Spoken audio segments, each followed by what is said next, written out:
జీవితంలో సర్వం కోల్పోవడానికి గర్వం ఒకటి చాలు. ఏ మనిషికైనా ఏ స్థాయిలో ఉన్నా సరే పాతాళానికి దిగజారిపోతూ ఉంటారు. ఎప్పుడైతే ఈ గర్వం అనేది మనిషిలో ప్రవేశిస్తుందో, ఎప్పుడైతే మూర్ఖత్వం ప్రవేశిస్తుందో, ఇక ఎంత గొప్ప వ్యక్తి అయినా ఇక పాతాళానికి వెళ్తాడు అనటంలో ఎటువంటి అతిశయోక్తి లేదు. అంటే ఎటువంటి అనుమానం ఏమి లేదు. అటువంటి వారు ఏ స్థాయిలో ఉన్నా కూడా దిగజారిపోతూ ఉంటారు, పాతాళానికి వెళ్ళిపోతూ ఉంటారు. అలాగే ధైర్యం ఒకటి చాలు, ఏదైనా సాధించవచ్చు. కాబట్టి ఎటువంటి పరిస్థితి ఏది ఎలా తిరగబడినా కూడా ధైర్యం ఉంటే మీకంటూ ఒక ప్రత్యేకమైనటువంటి గుర్తింపు ఉంటుంది సమాజంలో. ఈ గర్వం ఒకటి చాలు పాతాళానికి తొక్కివేయడానికి. అందుకే కదా బలి చక్రవర్తిని పాతాళానికి తొక్కివేశాడు శ్రీహరి. నీవు నాకు 3 అడుగుల నేల ఇవ్వగలవా అంటే మరి బలి చక్రవర్తి చెప్పాలి కదా శ్రీమన్నారాయణుడికి, నేనెవరిని స్వామి నీకివ్వడానికి, ఇదంతా నీదే కదా అనకుండా ఇస్తాను అని చెప్పి ప్రగల్భాలు పలికాడు. దీని అర్థం ఏమిటి?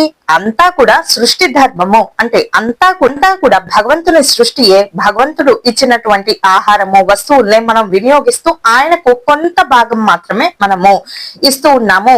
మనమెవరు ఆయనకి ఇవ్వటానికి అనేటటువంటి విచక్షణ లేకుండా నేను ఇస్తాను నీకు 3 అడుగుల నేల అని అనేసరికి మీ గర్వం మనస్తాను చూడని పాతాళానికి తొక్కివేశాడు శ్రీమన్నారాయణుడు. అలాగే గర్వం ఉంటే ఎంతటి గొప్ప స్థాయిలో ఉన్నా పాతాళానికి తొక్కివేయబడతారు. అంటే వారి గర్వమే వారిని అణిచివేస్తుంది తప్ప పైనుంచి శత్రువులు ఎవరు వాళ్ళని నాశనం చేయలేరు. వారిలో ఉన్నటువంటి అరిషడ్ వర్గాలు కామము, క్రోధము, లోభము ఇటువంటివి ఎక్కువ, అత్యాశ ఎక్కువగా కోరుకోవడము, అతిగా కోరుకోవడము, అతి నిద్ర, అతి తిండి, అలాగే అతిగా ఆహారము, అతిగా కామించడము, అతిగా ఆశపడము, ఏది కూడా అతి సర్వత్రా విర్జయ్యత్. అంటే ఏదైనా అతిగా మనం చేస్తున్నట్లయితే వెంటనే దాన్ని విసర్జించాలి. అతిగా తినడం, అతిగా నిద్రపోవడం, అతిగా మరి ముచ్చట్లు పెట్టడము, అతిగా అందరినీ మరి ముచ్చట్లలోకి లాగడము, లేదా అతిగా అందరి గురించి ఆలోచించడం, లేదా అతిగా ఆశపడడం,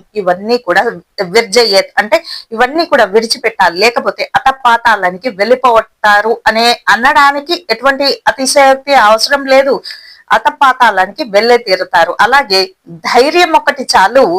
ఎటువంటి పరిస్థితి నుంచైనా తిరిగి ఈ సమాజంలో మీకంటూ ప్రత్యేకమైనటువంటి గుర్తింపు ఉండాలంటే ఆ ధైర్యలక్ష్మి మాత్రము మనతో ఉండాలి. ధైర్య సాహసే లక్ష్మి. అటువంటి ధైర్యలక్ష్మి ఎవరి దగ్గర అయితే ఉంటుందో వారు ఖచ్చితంగా విజేతలుగా ఈ సమాజంలో మంచి గుర్తింపు, గౌరవాన్ని అందుకోగలుగుతారు. కాబట్టి